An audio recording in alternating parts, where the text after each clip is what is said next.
All right. Welcome back to part two of our Paper Girls discussion. I hope you have your hydration ready for our Lord and Savior Lesbian Jesus, because this is the part where we jump into all the queer stuff. I got the Woo! Taylor Hickson gallon water jug I have a that I women's soccer glass because coincidentally I got not knowing she had one. Oh, yes, us. All right. So for this section, we're going to talk about mostly KJ and Mac, who are the queer characters in this show, and we're going to start first with Mac. So Mac is the typical Gen X kid. She's a latchkey kid. She's the most impoverished out of all of them. Another kid who's forced to grow up way, way too young. She's a tomboy because she's forced to wear her brother's hand-me-downs, and as you can imagine, that gives her a bunch of trauma. So, where Bree apparently has a rant about Mac, and we're here to hear it. Bree, go Hear off. it. My rant about Mac is a personal rant. It's not about okay, so I can separate the character and the themes and appreciate that. So I appreciate that. But the other side of it is the character of Mac is every person that I wanted to punch in the face growing up. And even today. For some reason, Mac just pushes my mother flipping buttons and makes me want to throw her off a cliff. And I know that that's supposed to be the case, and she's supposed. Bye, Kaitlynn. Bye, Kaitlynn. She's so soon. Yeah, we just started with the gay stuff, and now you're leaving. Come on. Supposed to be that tough, annoying, and I understand that that's her armor, but it gets to me on a personal level where it makes me care less about the character. It makes me not want to watch their story. I understand why, and I understand all of the layers of why Mac is the way she is. I just cannot. I can't. They made Mac, to me, the most unlikable character. Even when they humanized her later on, the first impression stuck with me to the point where I was like, okay, she's tolerable now. Not to the I love her standard. I had the exact same experience. I feel thank you. I got to a point where I had at least a respect and sort of verging on love for all the other characters, but Mac always remained like, I tolerate Mac. And Mac got the shortest stick of all the characters, in my opinion, as far as her life was concerned. I enjoyed the parts of the bonding that she had with her brother in the future. However, even her personality at that point was too crass for me. It's a personal thing. I get it. She's just too crass for me. And I'm like, oh my God, you remind me of everyone that annoy. She reminds me of all the customers that used to come in and complain when I worked in retail. That's what it is. Yeah. She 100%. Has that kind of energy. Yeah. Not the Karen energy, but the person that comes in and you know that they're just that person that has a chip on their shoulder all the time, and that they're not being mean to you because you did anything, but they're still in there treating you like she treats people like shit so that she doesn't have to get close to them or understand them, and because she's just angry in general, and that bugs the shit out of me. Yeah. I completely agree with all of that. I gained a much better appreciation for Mac as a character after reading the comic books. And to me, that humanized her a little bit more. But I had the exact same problem with Mac. Like, it was just that first impression. And I was just like, you're my least favorite, because I don't like that personality. It was the personality. It's the personality thing. And logically, I understand why, and we'll get into all of that. But like, I had the same feeling towards this character. So yeah, it's like that would be the character that I would want to spend the least amount of time with. If I had what character would you invite to dinner? kind of question. I mean, she would eat food and then spit it out on the floor, so we saw her do that. And I'm like, excuse me, clean that ma'am. up. I remember watching that scene with my wife, and she's like, I fucking hate kids because of that scene. She like spits it out, puts it on the table. We're like, God damn. I think it's because like we're two personality and growing up wise, we're like manners mattered, and also like there's their rules. And Totally. Mac doesn't care about rules, and we care about rules. Yeah. Well, Mac had no rules growing up. That's part of her problem. But yeah, I totally get what you're saying. She reminded me of some of my little sister's friends from school that I wanted to punch in the face and kick out of the house. And okay, Kaitlynn. Caitlin's making faces, and I feel bad. I'm not making faces. It's I mean, the way that Mac goes about things isn't great. But I understand Mac. And I mean, I'm trying not to bring it up too much, but it's relevant here. Not that we had the same childhood, but like the same type of thing. Like I had to grow up quick.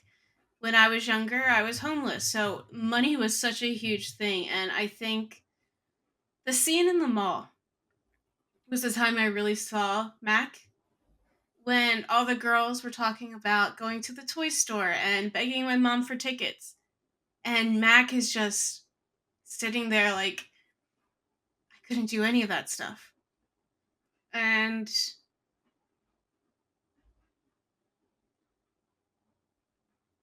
then KJ brings up, I believe it's KJ, brings up her brother fishing for coins in the pond, in the fountain.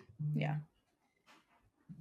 And Mac has to say, we needed money for lunch. All of that kind of hit me. I'm trying to figure out where to go with all of this. And it's, in a way, it's hard to talk about. And those are the two sides I feel like. It's the side I go through, which is I internalize everything. I became less confident, more timid. And Mac is the other side, where she became very hardened and tried to block people out so she couldn't get hurt. Because she didn't have people there for her. And I think that's the difference between us too, because I had my mom. And she was always there trying to make things better, but Mac didn't have that. And when you're sitting there listening to other people who don't understand, it's such a hard thing to sit through. When I was in school, I went to a pretty rich school district, and I had kids all around me saying, "You're so lucky you have a beach house and a cabin. We just had to sell our cabin." And I'm just like, literally, it's just homeless. Currently living in a converted barn in a 1-bedroom apartment with my mom and her boyfriend. I slept in the living room. I had another family member that my mom took custody of, then her sister, and then my older brother, who's 13 years older than me. We were all sleeping in the living room. So for these people to not understand, that was just the first time that I went through it. And then there was another time where in social studies where we were allocating budget for the government. And of course, one category was homelessness. I had to sit there and listen to these two boys that I was working with say, we shouldn't give any money to the homeless. All they would use it for is drugs and alcohol. And when I don't even know if this is a relevant rant, but do it. When you grow up in that situation, and you see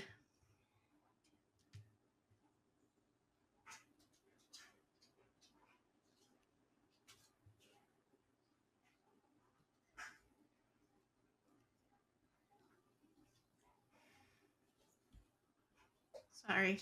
No, you got this. You take your time. Take your time. I really didn't want to cry. I'm sick of crying on this podcast. We'll pick happier subjects. We're sorry. I mean, I didn't notice in the beginning, like the first time watching through, and then like really trying to understand Mac. Yeah. But what I was saying, when you go through it and you have someone in your life just trying to make everything better, and you see them working so hard, and just to have other people not understand it and what you've gone through and just be so inconsiderate but not even knowing it. I guess ignorant in a kind of way, but you can't fault them because that's what they knew and your story is completely different. But that's why she lashed out, especially in that scene, because it's, you just want people to understand how lucky they are. And when people complain about what they had and or have, it's so hard to sit through. Mac had to take care of herself, and especially talking about all these characters, you just see how relatable they are, because you talked about Erin having to take care of her sister. I wasn't the oldest child, but mentally I had to grow up. So I was the older child when a family member my mom took custody of, and she basically became my sister. Well, the two maturities, I was the older one because I was forced to. I knew about all of our money issues.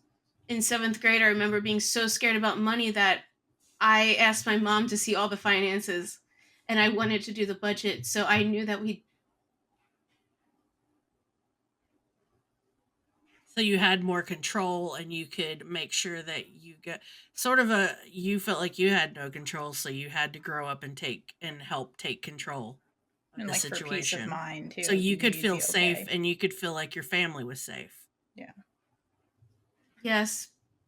I was going to say, so I knew that we would have enough money. Yeah. Like, my mom wanted to buy me a belt, I would fight against it. I feel like I'm just so off on a tangent. No, you're not. It still No, you're relates to not. Mac. No, you're not. I just understand her. Yeah. Yeah. I know I had more, but That is a huge point that you made. So yeah, and there are people who, like you pointed out, that in real life who will never know Mac's story, and because of that, easily brush her off as just like, ugh. And I think in the mall scene, she kind of takes, like, when KJ. Okay, we'll get to why KJ is bringing up that story, but when KJ brings it up and mentions like, oh, you and your brother was fishing coins out of the fountain, you kicked him in. I think she kind of took that as like, oh, you guys are delinquents, versus like, and she took offense to like what they were doing, and that was like the breaking point, because she thought she was being made fun of basically, and that's like a big trigger with her and her brother because of everything you just said, the way people would look at her and be like, you're trash, and like not even try to empathize with her position and like her family situation, and just brush her off. And her and her brother were forced to just create emotional armor and project the opposite of what they're feeling. And she gets, and one of the first things we hear about her is when in the pilot, when Tiffany and Aaron meet up on the paper route, and then Mac comes in. Tiffany calls her Big Mac. And so that's, again, who Mac is trying to be. She's trying to be bigger than she is, because, again, this is another kid who has no control over their scenario. She is stuck in the scenario and doing her best. She's in survival mode too. Like they kind of all are in a way.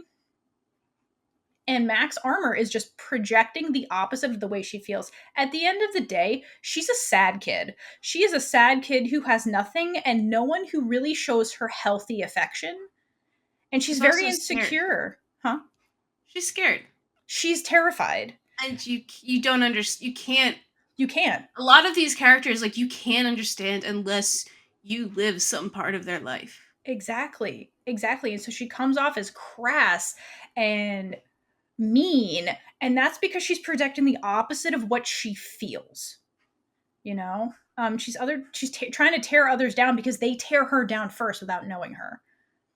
And that's, you know, the outburst at the mall is a big culmination of all those things for Mac, like where she was like kind of with this group of girls, but really doesn't fit in with any of them at all, and it becomes very apparent in that moment. And so she's hurt and scared, and it's just like, I'm gonna find somebody who understands me, my brother. I'm leaving. Like he lived my life too. He gets me, you know. Also, she has the hope that she would be able to turn her life around. Yep. And when she grows up, that she could control things. So when she finds out that she doesn't have a future. Mm-hmm. Like that speech that she has where she talks about how her entire life, like she could bear everything because in the future she was going to get to turn it around. Like none of this stuff could touch her because she always had that to look forward to. And that was the most significant part. Like the really big crash of her story was when she finds out that that's not true, that everything she'd been relying on as a coping mechanism so that she could get to that day when she could be free in a way and be able to control her life wasn't going to happen. And it's like, well, fuck, what was it all for? Like, I don't have anything. Like, that was my only thing that I had, and it's gone now. And then she has that chance to, like, that chance to stay and have her brother take care of her, and for him to find a way to save her, and to find out that her death was the reason that he got his shit together. It's way too much for a 12-year-old to process. And even though Mac's not mentally quite 12, as far as like Mac had to be older in some respects, she still has the 12-year-old brain. So it's just it's a lot. I think it's the most impactful of the stories in a way. Yeah, her story is the most tragic irony out of any of them. So in the comics they explain why she has cancer. And so in the show it's presented as cerebral lymphoma when she's 16. But in the comics they explain it's actually not that. To modern medicine that's what they're calling it, but really the kind of cancer she contracts is a genetic mutation that happens from time traveling. So this whole thing she's going on is actually what gives her this cancer, and even in the future it's incurable. So it's this whole like tragic irony thing that happens to Mac. If she never would have went on this, she would have never actually had this thing that ultimately kills her that's incurable. That's why, like, it's not explained in the show, but when we first see the time travelers in episode 1, the Heck and Naldo, they have these weird deformities on their faces and these like metal things, and it's because they have that cancer from the time traveling, and these are like the medical things that kind of keep it at bay, but eventually it kills them. That's actually what happens to Mac. So it's horrible what happens to her. But there's things hinted at with Mac and Dylan about like that, how that changes Mac in this way. And I kind of want to like segue into Dylan and Mac, if that's cool with you guys. So this is the second set of siblings we get to see in the show. And we get glimpses of young Dylan and young Mac, like in the first episode, I think. And this relationship is very similar in the comic books, the way these two are with each other. They're both latchkey kids, so they're like neglected, angry, sad kids, little to no parental supervision. Like dad's always at the factory, and then when he's not, he's tired at home doing nothing. And the stepmom, Mac comments, she's always exhausted and like passed out on the couch fighting with my dad, or she just takes off. So like these kids are on their own. But despite all of that, it's very clear that these two love each other. Like Dylan sticks up for his sister, despite the way he bullies her too. He sticks up for her. So it's clear they love each other, but because of like their environment and how their parents were and all that stuff, they have a very twisted way of expressing that. And it's very sad, but that they do love each other at the end of the day. And it's just a product of the way they were brought up.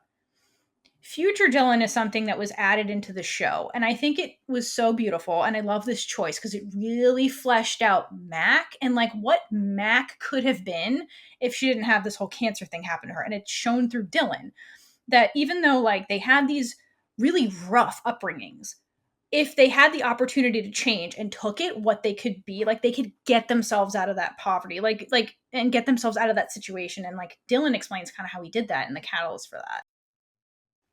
And really it was Mac's death completely changed his life. Like, and he says to her, you don't, when he explains like, hey, you die of cancer, and she's processing this, he tells her, you don't know who you're about to become. And it's this hint that Mac's outlook on life completely changes with the cancer diagnosis. Once she realizes, hey, I'm trapped, this is it. It seems like Mac completely changes her tune and like kind of morphs into a different person. I think she's brave at the end of the day. She's still brave through this, but it seems like through this cancer diagnosis, when people start changing their tune around her too, she seems like she's able to communicate her feelings better. And this is hinted at when Dylan says, I knew you wanted better for me, so I got my shit together and became a doctor. So it seems like Mac was the one who was like, I love you, Dylan, when she was dying and got through to him. And he's like, I'm going to do this for her. And like she impacted him through communicating, which you can see they're terrible at communicating with each other as kids. Like they're just like hurling insults at each other and all that kind of stuff. Cause like that's what their dad was doing, honestly, at home. And that's where it came from. But like Mac changes and ends up impacting Dylan in this really beautiful way. I want to note one fun thing too, because I know this Mac stuff is really heavy. I love when he brings her home to his wife and he gives her this code name Kimberly. And Mac's like, ew. My name's Joe. And okay, I love this because not only is it like, obviously she's queer, so she's picking like a gender neutral name. Mac in the comics is a bookworm. There's a scene with her they show her going to a library, and there's this conversation that happens where the librarian hints at the fact that Mac reads above her grade level. And you would never know that by just looking at Mac and just on the surface. But like, she's actually really intelligent and does read, and libraries are like her safe place. And so I think she got the name Joe from something like Little Women, or at least the writers picked it from Little Women, because Joe in Little Women is actually supposed to be gay, but the writer was forced to change that because of homophobia at the time. So I think that's the nod there, and I do love that little detail of Joe. All right. So go. Sorry. I was going to say that it was very...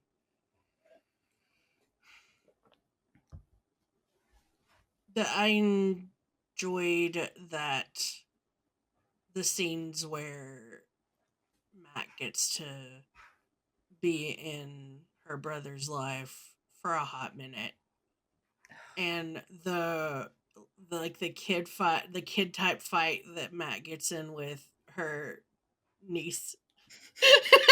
Yeah. When they're at Chili's. Oh my god. Because they're like, no, I think that girl pisses me off the most. She does. She actually pisses me off the most. Oh my she's god, a definition of privilege. Yeah, it's like the opposite of everything that they were growing up. Yes. And that's why Mac's like, what the fuck is this kid? Like, so, okay, I will pick apart that scene right now. I wasn't planning on it, but okay, I love that scene because why are they at Chili's? Because I think as kids, Dylan and Mac, that was like... that would have been like, yeah, we get to go to Chili's? We get to go to Chili's. Yeah, that's like, that's reaching for the stars. We get to go to Chili's. So he takes them to Chili's, but to his daughter, whose name I don't remember, Winter, something stupid. Something dumb and privileged and super white that I hate. Whatever. To this girl, that's like beneath her. She's like, we go to like Michelin star restaurants. That's where me and my friends go. She's like, what is this place? This place is trash. But like, and so Mac gets offended. Like when she's like, why the hell are we even here? These portion sizes are huge. Like you can give this to homeless people and like stuff like that. Like she's like knocking the thing that her and Dylan aspired to. And that's why she like lashes out at this kid and like starts getting mad at Dylan because she's like, what the hell? This is like your daughter? Like, this is like, we used to beat up kids like this. Like, ugh, I feel so bad. And like Wilder. Whatever. Fuck her. If you're a Wilder fan, look in the mirror. What are you doing? That's I know. I kind of like the name though. The ultimate, like, pick a privileged white ass last name and name your kid that as their first name thing. Okay. I know we can. Oh wait, I also know we can confirm this, but I don't want to. I want to speculate that it's probably got that stupid white people's spelling where it's like WHYLX. Yeah, and it's like Wilder, and you're like, get out of here with this nonsense.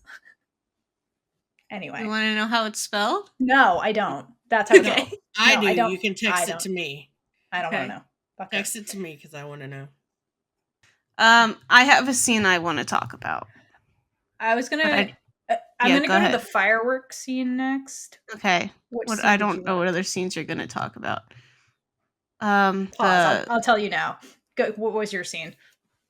The vet school. Like, yeah, her talking about. I wasn't gonna talk about that. If you want to talk, do you want to talk about that now? I was just gonna wrap up the Dylan, Mac stuff by talking about their fireworks scene. Yeah, you can do that because it technically does have to do with Dylan because she talks about him bringing his kids. So yeah. Okay. Cool. All right. So back. All right. So to wrap up the Dylan and Mac stuff, I wanted to talk about the scene in episode 4 where him and her go out and play with fireworks. And again, this is not in the comic books, but I really love this whole scene because this is when he apologizes to her for like their childhood. He's like, I'm sorry for all the bullying and the violence that we experienced and my part in that. Like he admits, I bullied you. Like, cause he's the oldest child. She's the youngest child. And he bullied his younger sister. And he says to her, and she tries to like brush it off. Like, that's just normal. Like, that's fine. That was what life was. And he says, you know, what happened to us as kids wasn't okay. Like, right. You understand that. And Mac's reaction to that, like, piece of reality is to insult him because that's what she learned. That's anytime somebody gets through to you like that can hurt you with their words, you insult them back, like hurt them first, go lower kind of thing. And he's like, no, he's like, I love the whole time with Dylan. He really shows that he really learned from his childhood and their experience and really genuinely wants to do better. And he says to her, hey, it's on you and me. It's on us to do better than our parents. And I just love that. And we get the impression from the rest of this conversation that Dylan cut out their dad. The dad was the toxic one in that family, clearly. Like Alice, the stepmom, changes her tune once Mac gets sick and like really takes care of her. We see her later like still going to Mac's grave and like she clearly like loved Mac, but like was trapped in that toxic situation with her dad and probably wasn't being super affectionate in the past. But the dad was the root cause of all of this. And Dylan's like, we don't even talk anymore. And we see the homage to the stepmom because he named his youngest daughter Alice. And I love that she's the cute, sweet one because like that's who the stepmom was. And they're kind of showing you that with the kid. And Mac is hearing that like, you know, there are people in her life that did love her, but she's like not at this point in a position to really accept that because I don't think she thinks she's worth anything. She doesn't think people care about her, like not really. And so she's still very resistant when Dylan's trying to tell her this stuff. And like later she has this because Mac has like in general a lot of internalized shame about who she is, and it's shown in the comics a lot too that she has like internalized homophobia and stuff too, and it stems from all of this like trash talking that happens at home of like minorities, which I'll talk about a little bit later, but like that she internalizes all that, and for her it becomes self-hatred. Like that's how she internalizes it.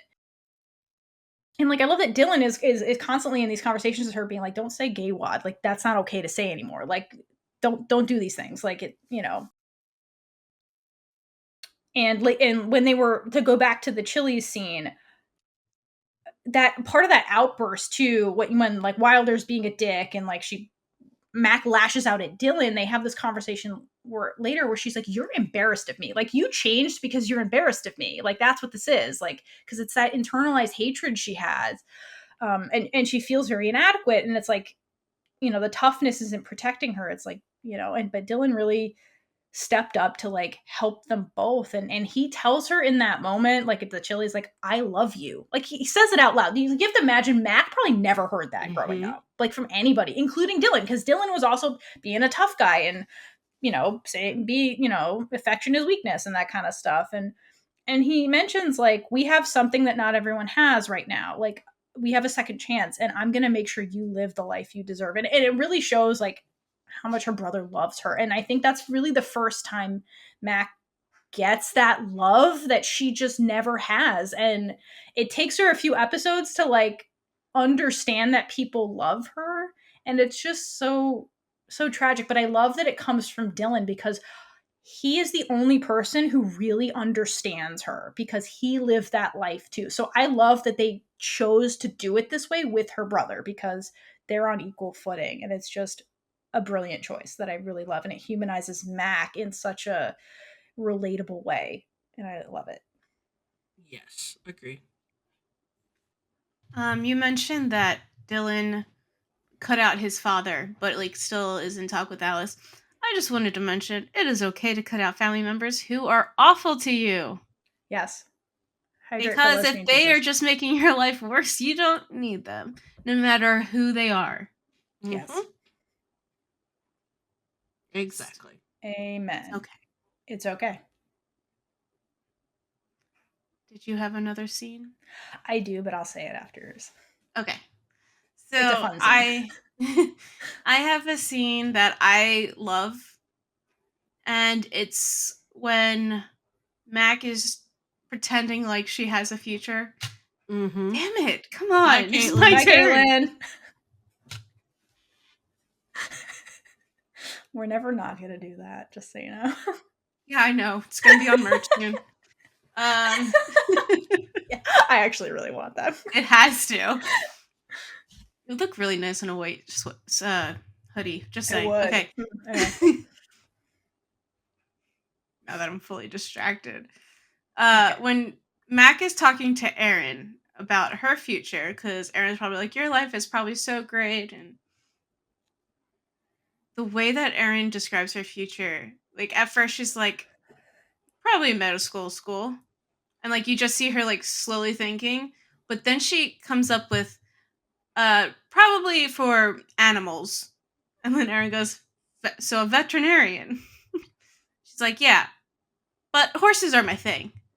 And yeah, like, and I go to their farm, but I have my own place too. And Dylan likes to bring the girls, and they like to feed them carrots. And it's just so sweet because Mac has like subtly been thinking about this in the back of her head. Like, what would I do when I grow up?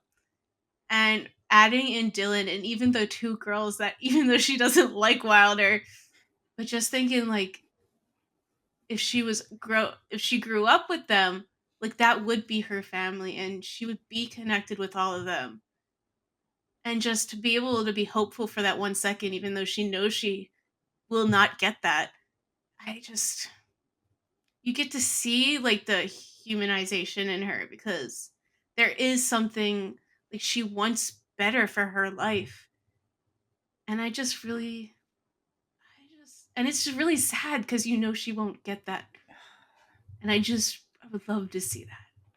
You can just like see the pain on her face too when she's having this conversation. Exactly. It just, it hurts. I wish that there was like an alternate universe she could go to just to see it. Can we have a season 3 and 4 where we go to an alternate universe? So oh my god, that'd be amazing. Listen, the TV show deviates enough from the comics. I say it's possible. I think that, yeah, and if they do get a season 2, I think we'll get into Mac's cancer situation. They did not do the time traveler thing yet. So they could just not do that and then cure it, and then she could have her future, and I just really want to see it. I just want the best for her. I know. And I have to say, I love that she's a horse girl, because as I found out, so are me and Bree. So relatable. Exactly. Yeah, no, I was going to say, I was like, would you picture her as a horse girl? Yes. If, like, just from the beginning? I want Would KJ to take her riding. Yeah. Me I too? could, yeah. Oh my god, that is so cute. Wouldn't it be KJ cute? would be great at horseback riding too, because she's athletic. Yeah. Well, didn't she mention it? Am I crazy? Doesn't she mention riding horses at some point? Oh, yes. Does Yeah, Mac makes fun of her for I know she it. makes fun of her for it, but I don't know if it's true or she's just like, you're No, rich, I you thought have it was horses. true. No, because she said yes or something to that effect. Oh, okay, then yes. Ooh, I missed that. Oh, I love that so much. So that was like, because in my mind I was like, oh, well, they could have that. That's like that one little gay connection where they can get closer. And oh my so, god. Theora, are you Oh my gonna write that one shot? so KJ Maybe. KJ could take Mac horseback riding, and that could be their first date. Oh my god, that's so cute. I'll think about it. Could you imagine, like, when they got to say Mac's cancer didn't kill her, like, they get to, like, 17, 18, and, like,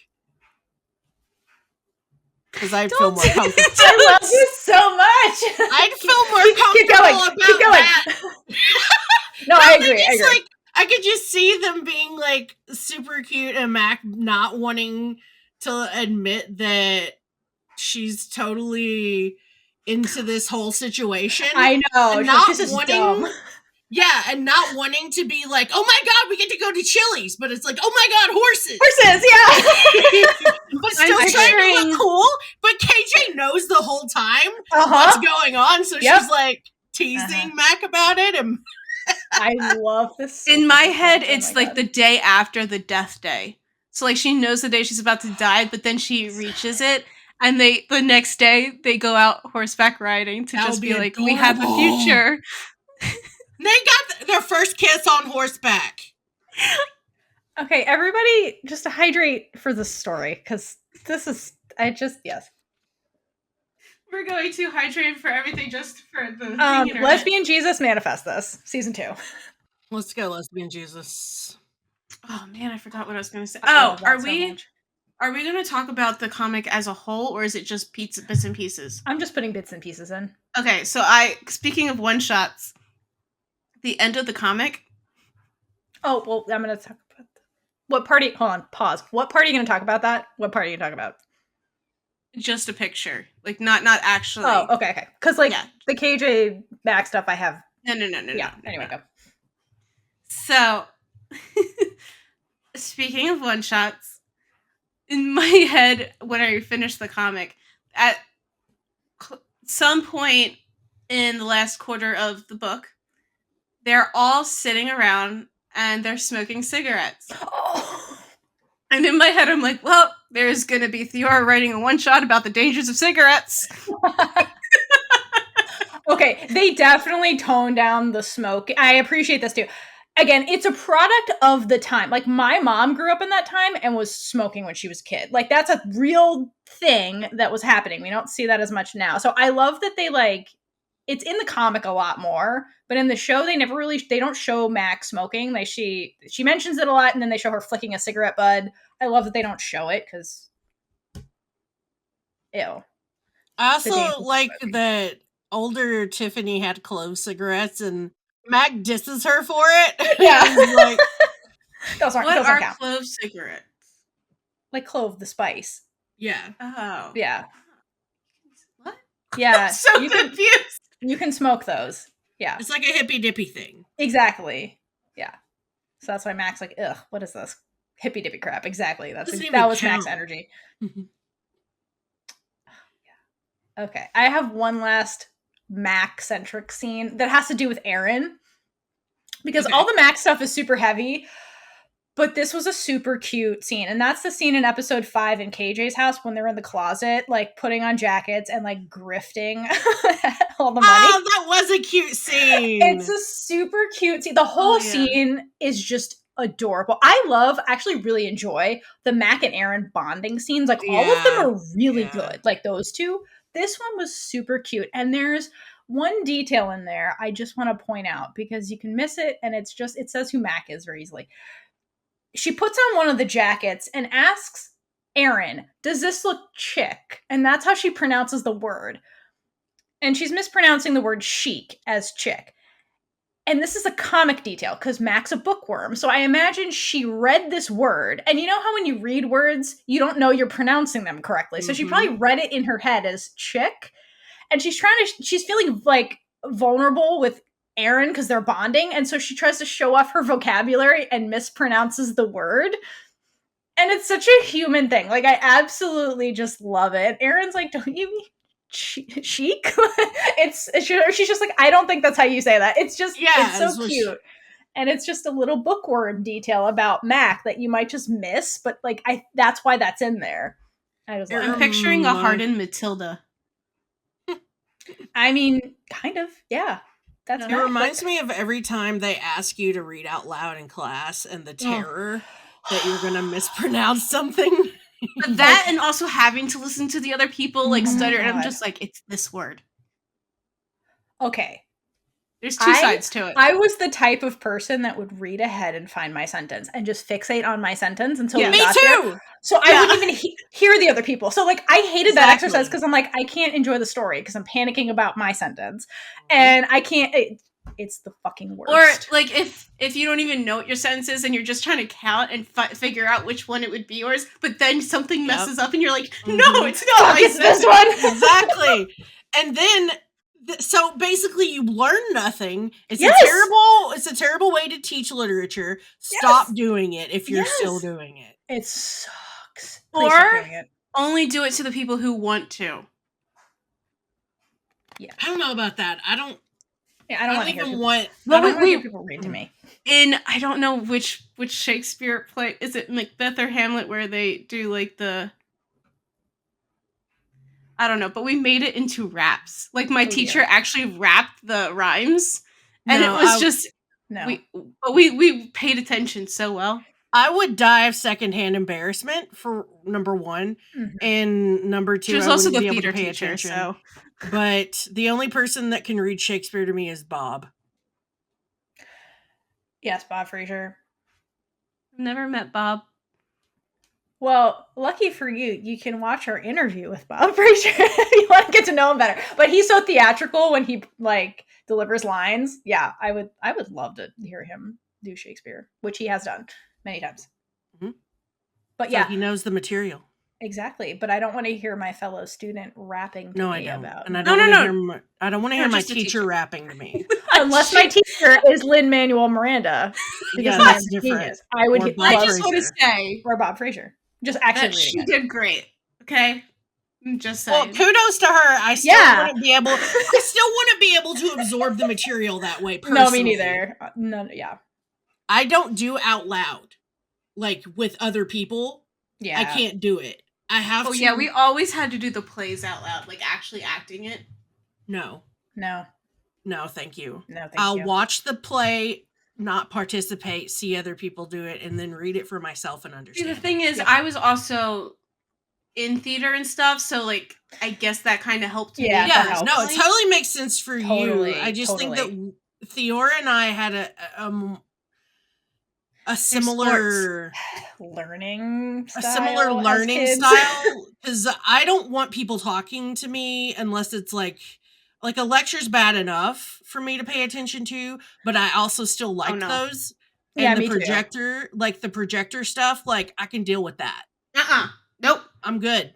But do fucking not make me listen to you give me the material in a way that is unusual in a learning environment. Unless it's hands-on. Yeah, it's distracting. If you put it in a song, I memorized it. I couldn't learn. I had problem learning the whole, when people are like, oh, well, it's a memory trick or whatever. Yeah. And they'll be like, this is how you memorize all the nerves, the cranial nerves. Oh, I suck at those. Never fucking worked for me. Yeah. I just had to memorize them. Me too. I learned some of the bones from Hannah Montana when I was little. Yeah, that not everyone's gonna. Some people will get that, and those are. The only thing that really actually did sometimes help me is when we had, like anthropology labs and things of that nature, where you got hands on with bones and you could put the.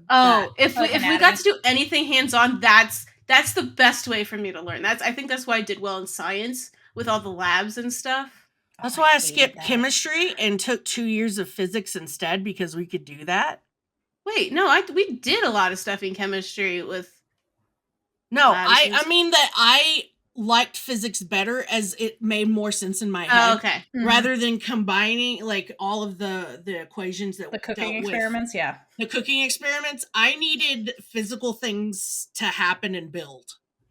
So physics was more my. Also, I love space and physics. And space. Me too. I took astronomy. I always have to consciously. I know we have a whole episode just about Mac, but now it's school. But astronomy and astrology, I consciously have to like think about before I say the word. So I took astronomy, and I've always loved space. Yeah, I took astronomy too, but in the lab, our teacher was like the most fucking amazing guy. Because he the first day we got there, he's like, all right, it passes out what is my brain? Those cards. A note, not a note card. Index card. Thank you. Index card to everyone. It says, write down the grade that you want for this class. And of course, you know what everybody wrote. And you go back up and he's like, all right, as long as you participate and engage, you'll get that grade.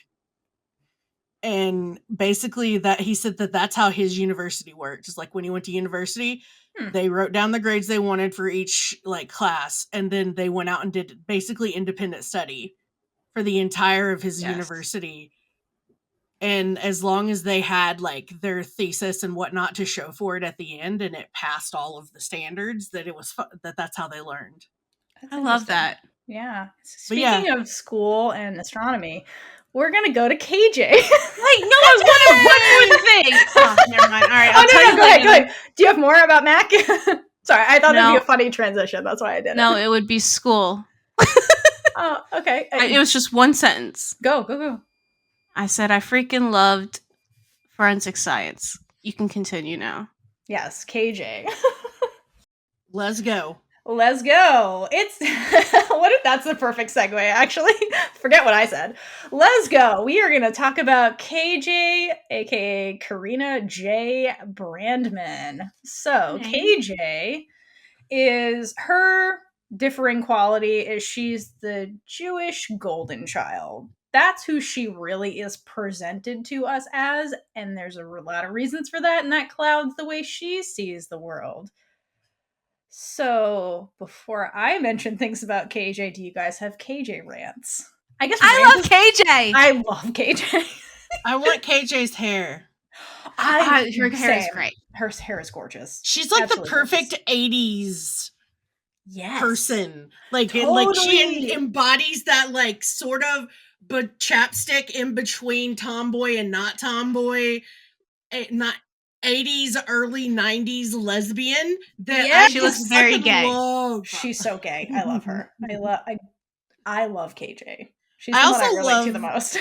That the what is her name? Prioress, yeah. Is so stuck on KJ Brandman because of like her killing her brother with the hockey stick. In my head, all I saw was Indra. So, same. That's my problem. I'm like, that's all I see. I'm that's another reason my brain kept getting confused during Paper Girls, because I'm like, expecting, Juan Hayda to come out or something. Okay, there's a couple of like. For those of you that don't know what we're talking about the 100, and I know I almost said it, the 100.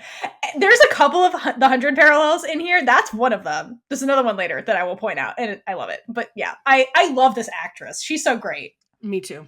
And she's not KJ, but I love her. She's so good. The Pirates is awesome. She's in so many things too. She is. And she's a great actress. It's filmed in Vancouver. The Couves. The Couves. Not a big community, apparently. Once you get into any specified kind of industry, you're just like, the common phrase is, it's a small world. Yeah. And it is. It's a small, it's a big world, but it is small because you're not gonna see everybody, and the people. When you get into Yeah. microcosms of, like, you're like, these actors, we know they're good, they're established, and here you go. I So- have something that I love about KJ, but it's a scene, and I don't know if we're talking about that right now. Which scene is it? The table one, under the table. I wasn't going to talk about that. So yeah, go ahead. All right. So one of my favorite things, I don't know why I love this so much, but when KJ's just trying to process that she killed the guy, but she's just laying under the table with her chin on her hands like this, and I don't know why, but I just love it because I'm like, all right, I get it. In my head, it made sense for some reason. I'm like, yep, that's where you would be. It's such a kid thing to do. Yeah. It's just like laying under furniture. It's kind of like a turtle, though. Like I that's do your this shell now. that you're trying to. It's a human thing. It is. It's a turtle. I completely agree with you because I do that sometimes and even when I was a kid, what I would do is go into the bathroom because that's a place no one bothers you. Mm-hmm. And I would take my comforter and my pillow and get in the bathtub and read. It's a I safe love space. that. That's so cute. So that's what I felt when she was under the table. That was like her safe space. There was something above her. Yeah. It was like, and it like kind of blocked her in. Like I think I used to do that too. Like you just kind of. That's why like I kind of like burrow into the couch and just like kind of like enclose it. So you're just like, I'm good. I'm safe. Yeah. I got my spot. Yeah. I love that scene, and she's just adorable. It's very just cute. laying there. And then Erin, I loved adult Erin trying to like bond with her. I was just gonna say that. She's like, yeah, sports. And then young Erin's like, you don't fucking know anything about sports. Bye, Kaitlynn. Hi. Kaitlynn. I love that. I love older Erin. I really do. That scene was super cute. The only time I found KJ annoying, because me and the kids, there was one time I found KJ annoying, and it was when like they were having trouble getting her to move forward and go after she killed the, I'm like, oh my god, just run. Oh, I know. She like panicked. I get it, but run. I have a whole thing about KJ which part? and her violent streak. We will talk about after she knocks him out, or like kills him with the hockey stick. She like right in the beginning. Before I knew about her, what I know about her, I'm just like, oh my god, you're so annoying right now. Get out. Run, little girl. Like I would have been in shock. Well, yeah, that's what was starting to happen. My brain goes into emergency survival mode, and so I'm like, all right, what's the best way to handle the situation? Feelings later. We get to process feelings later. Those don't come into it. We go where it is safe. All right, so KJ. All right, I love her. She's my favorite. Just super biased. I wore my lacrosse shirt for her and her hockey stick and her field hockey. I know, I love her. Cute. But I love that she's presented as like the golden child, because that's kind of like the archetype she falls into. Mm-hmm. But even in the first scene we get with her, we sense that, like, again, there's more under the surface with KJ, and it keeps coming up in the theme of her bat mitzvah. That keeps coming up, and even the first time it's mentioned, like, you get this like sense of fear from KJ or resentment about this event, the bat mitzvah. And the first scene we see her and where that comes to light is when she goes in the closet and sees the dress, and it has some note on it from her mom, and you just see this just like resentment and just like pass across her face. And this is like a theme throughout the whole thing with the bat mitzvah. And I think it has to do with the fact that KJ is the golden child trapped in this life where her mother is controlling her. So kind of like how Tiffany's mom kind of like pushed her into the success route, KJ's mom tries to curate her entire life for appearances. And it's symbolized by this dress hanging in the closet. And I love this because this whole thing is very symbolic of like who KJ is. Like, she's a girl hiding in the closet, like hiding her true self, while she's resentfully going along with what her mother wants. But that dress, wasn't it like the exact one from the comic? It's the exact, yeah, spoiler. Yeah. It's the exact one from the comic. No, it's not really a spoiler because later KJ sees a picture of herself wearing it. Like, so she does wear the dress. But yeah, it's the exact one from the comics. The very like 80s, thank God this is not in fashion anymore kind of dress. Like, I'd be pissed off too if I was like, I have to wear this. Ew. I'm like, I don't want to wear a dress. No, that's where I relate with Mac, where she's always like, fuck dresses. I'm like, yeah, girl, fuck that. I hate dresses. Oh my God. My mom put me in dresses and did my hair for hours when I was a baby and like toddler. I was like, nope, not doing it. Nope. Gross. No thanks. Yeah. But not only is it hideous, like, I think it's a symbol of like how KJ's being oppressed, like as a kid and traumatized. Mm-hmm. And I want to go back to, for KJ, that scene in episode 1 in the kitchen where they're sharing the chocolate bar, because this is when KJ brings up the bat mitzvah to everybody else, and at that time they're like sitting in this room. They think the world's ending. They're like, there's probably a nuclear attack. We don't know what's going on. I think the world's ending. And her silver lining that the world is ending, and she's like, well, at least I don't have to wear that dress to my bat mitzvah anymore. Like, that's her, like, bright spot. Like, and it says so much about KJ and her life that she's like, well, at least I don't have to do these stupid things my mom wants me to do that I fucking hate doing. Thank God the world's ending. I have a few of those things. Totally. I mean, it's relatable, isn't it? It's very relatable. Yeah. Like, but also the way KJ says that, it's so, like, bitter when she delivers that line, and just dark. Like, and you get the first hint that, like, KJ has a lot of darkness and demons she's dealing with, even though she's presented as the golden child who's rich and has houses and has everything given to her, but she's, like, being oppressed by all this shit and actually has a lot of darkness to her. And that's money doesn't mean that your life is amazing. Yeah. It can mean that it has the appearance of it. And that can be even harder sometimes, is when you have the appearance of it being amazing and then underneath. And that's why she says the thing about layers, or that's why there's a theme about layers. Yeah. Is because underneath she's having her life shaped for her when she doesn't fit into that. And she doesn't quite at that time know why she doesn't fit into it. She just has the feelings of, I don't fit here.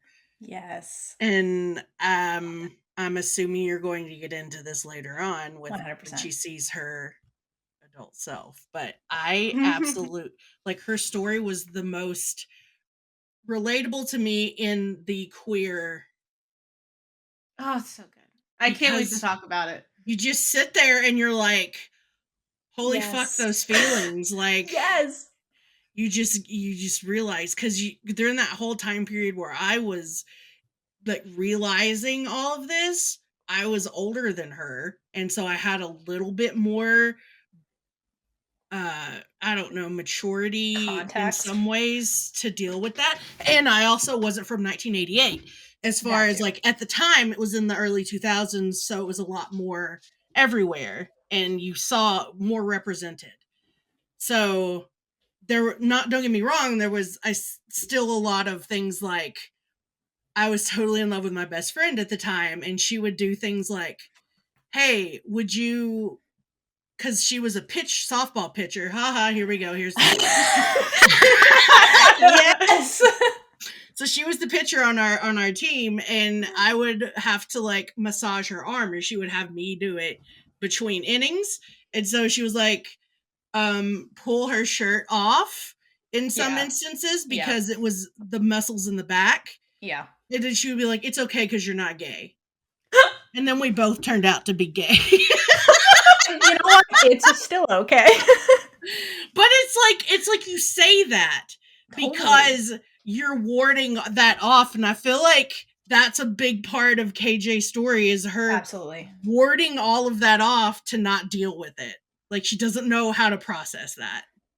Yeah, she has no idea. And we will absolutely jump more into her processing this, being, like, oblivious to, like, realization, is my favorite thing in this show. The way it's paced and done through the lens of a 12-year-old, I've never seen anything like this before. And, like, I agree with you.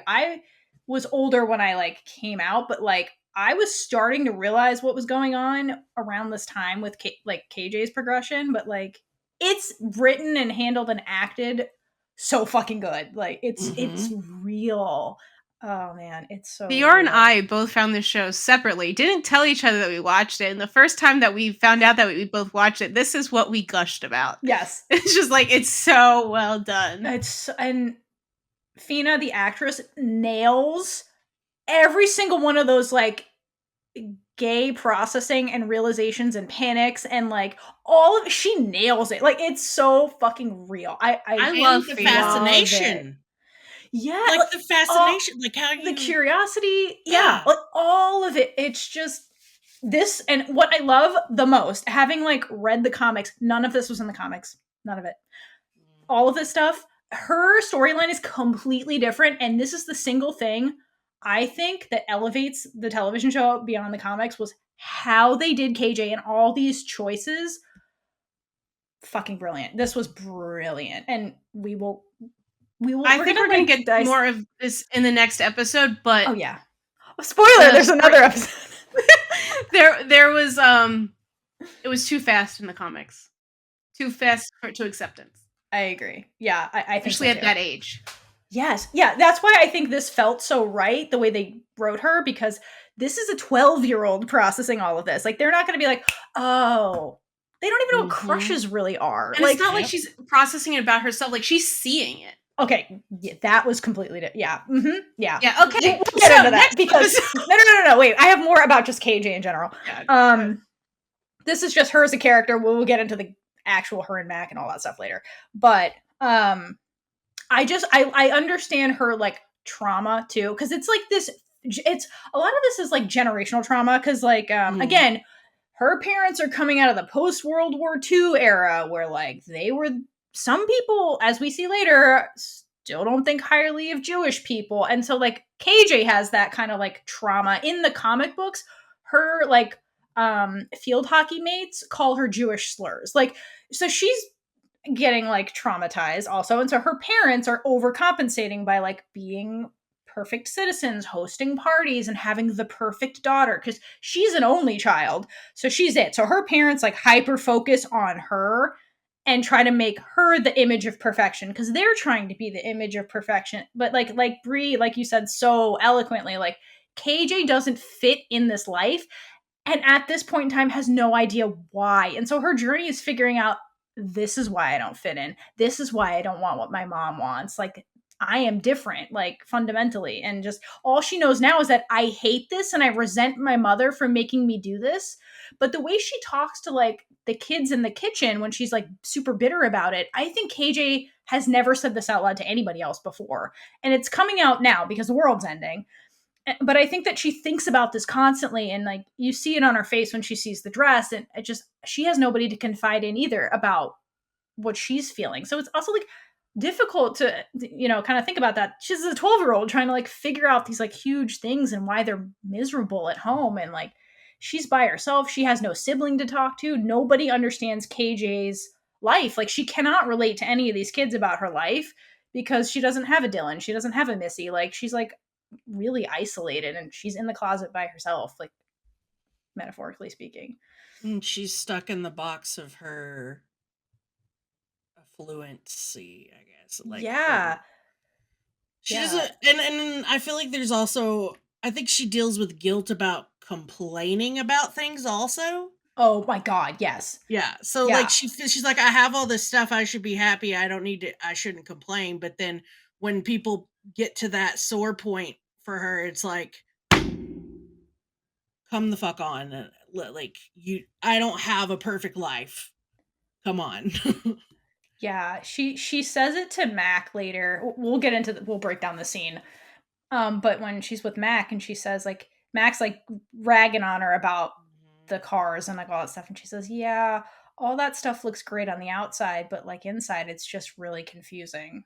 Exactly. That's the scene that I was trying to reference earlier, is that one where she's like, it looks great until you see what it really is.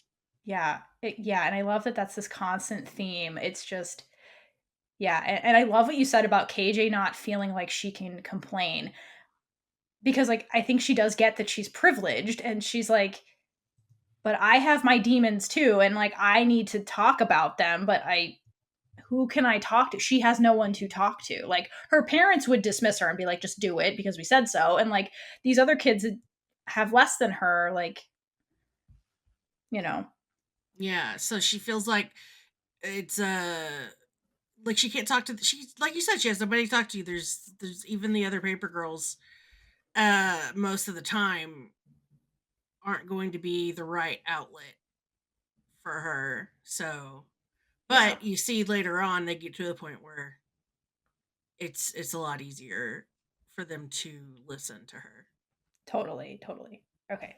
Okay, so before we move on to, like, the gay stuff, I have one more thing I want to bring up about KJ that's comes up multiple times and is, like, a surprising thing for the character.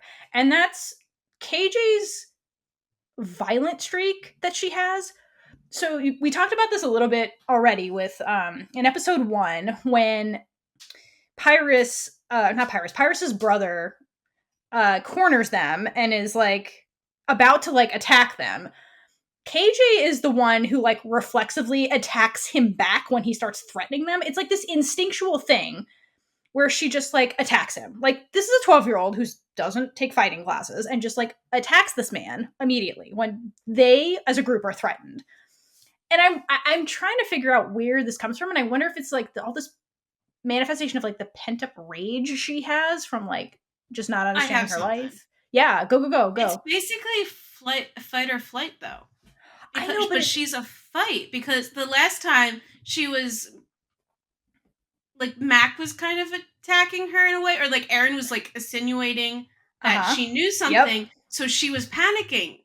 And so at first she was trying to fly, like, go walk away, but then I guess Mac brought her back, and, like, that was her fight. So she picks where I feel like a lot of people pick flight.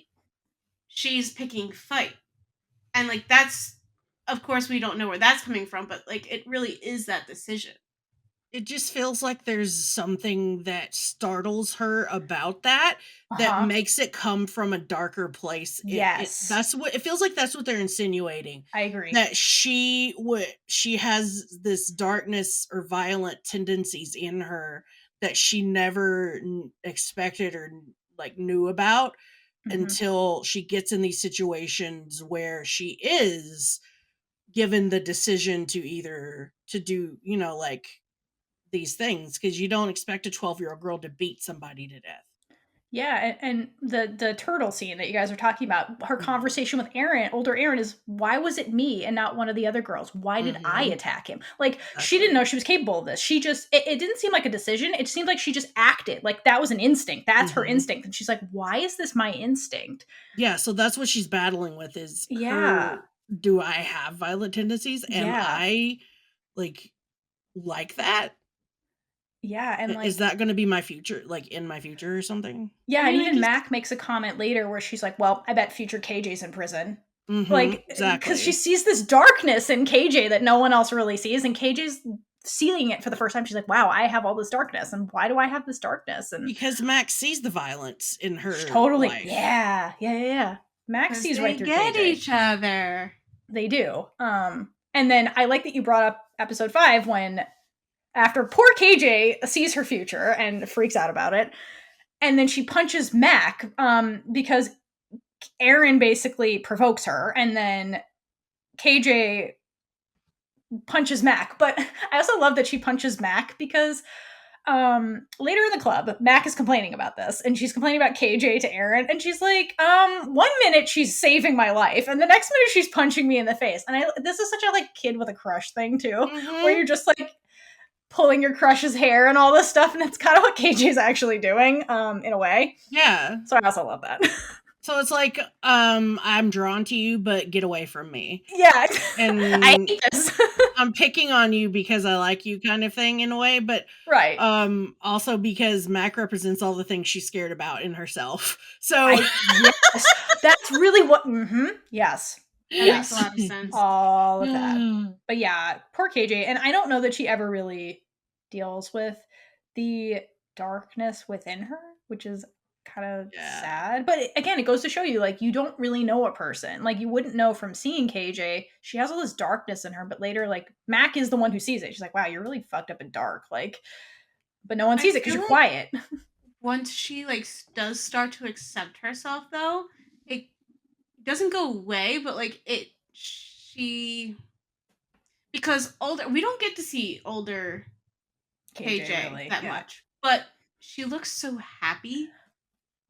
Mm-hmm. And I think that's the whole thing, is she's not happy, and that's why she's so angry. Like, if she had something good that she felt good about, maybe those tendencies wouldn't be there as much. Well, she's an animal trapped in a corner. Yes, literally all of what you just said. This is like, it's like Mac. This is a sad, unhappy kid. But KJ, instead of lashing out at people, is just quiet. And then she has to get pushed past her breaking point. Then she lashes out. And it's not words like Mac. She just goes right to violence. And it's that, but not to, like, towards people. You just get to the breaking point.